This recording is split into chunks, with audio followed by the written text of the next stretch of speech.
Welcome back to Neuron Now. Next, we will be discussing action potentials and how they propagate down an axon to a neuron. Beginning at rest, the axon membrane is slightly polarized to about negative 70 millivolts, meaning the intracellular fluid is relatively negative to the extracellular fluid. An action potential occurs when a portion of the membrane rapidly depolarizes and then repolarizes again to the original resting state. The process is initiated by a threshold level stimulus, such as a nearby change in the membrane potential.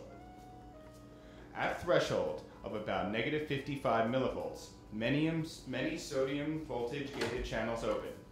Sodium ions enter the cell, making the membrane potential less negative.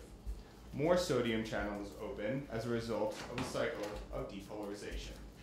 When the membrane potential reaches about positive 30 millivolts, the timed sodium channels close due to inactivation and the sodium influx stops. Potassium voltage gated channels open and thrust potassium into the extracellular fluid. This is due to a delay response from the original stimulus. Potassium ions diffuse out of the cell, and the efflux of positive charges causes the membrane to rapidly repolarize. The potassium channels are slow to close, so the membrane briefly hyperpolarizes. As the potassium channels close, sodium-potassium pumps actively transport sodium ions out of the cell and potassium ions back into the cell.